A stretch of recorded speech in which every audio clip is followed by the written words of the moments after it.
Alors souvent, quand on interroge sur Thérèse, on se dit que Thérèse est inaccessible, que son profil de sainteté, c'est bien, mais elle a été une guerrière. Et c'est là que Léonie nous est tout à fait accessible parce que elle est fragile, elle a été polytraumatisée dans sa sainteté, dans tout ce qu'elle a vécu, et pourtant, elle a réussi à être, à se diriger vers la sainteté. C'est difficile de dire qu'elle est sainte parce que l'Église ne s'est pas encore prononcée, mais à se diriger vers la sainteté.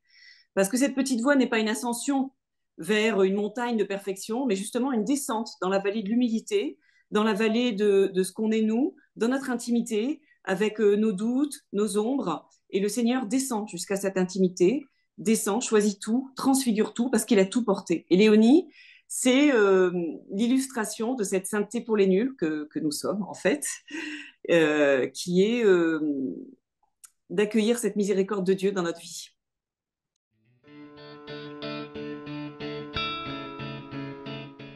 Alors, si on décortique les archives de la famille Martin, toute la correspondance, et si on analyse ces sources avec, à l'aune de la pédagogie actuelle, on peut se poser des questions sur ce qu'était Léonie dans sa famille. Mais en fait, ça serait faire un anachronisme parce que, en fait, à l'époque, on n'était pas du tout dans la même façon de penser psychologisante qu'aujourd'hui. Et en cette fin de 19e siècle, les difficultés auxquelles ont été confrontées la famille Martin sont tout à fait énormes avec Léonie parce qu'elle était caractérielle, elle était très fragile, et puis cette emprise de la servante qui a comme capturé la maternité de Zélie et qui a empêché d'exprimer cette maternité.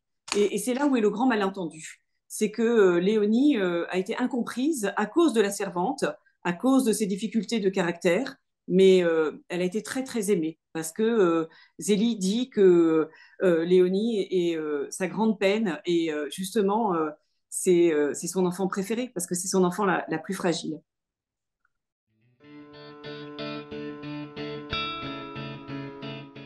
C'est la grande question, parce qu'en fait, les Martins ont eu 5 filles religieuses, comme on le sait, et on peut se poser la question s'il n'y a pas quelque chose de pathologique dans cette consécration. Et c'est vrai que Louis et Zélie ont voulu être religieux tous les deux, n'ont pas pu. On se demande s'ils ne sont pas mariés un peu par dépit. Mais en fait, il y a eu une lente montée vers la sainteté dans leur mariage. Ils ont désiré que leur fille soit religieuse, évidemment. Pourquoi? Parce qu'à cette époque, on considère que la vocation religieuse est la vocation la plus évangélique, la plus parfaite. Il y a quand même une hiérarchie des vocations dans leur esprit, dans la société à ce moment-là, et la vocation religieuse est en haut. Alors, est-ce qu'elles ont été libres? Parfaitement libres, parce que d'abord, elles ont été éduquées pour pouvoir répondre librement à cet appel. Et répondre librement, ça veut dire aussi pouvoir avoir un certain détachement des biens matériels, savoir quelle est la vraie valeur des choses, ce qu'aujourd'hui beaucoup de jeunes ont du mal à réaliser. Donc, ils n'ont pas cette liberté. Donc, elles ont ces libertés. Et après, leur vocation n'a pas du tout été facile. Par exemple, quand Marie l'aînée annonce à son père qu'elle veut être religieuse, son père s'effondre.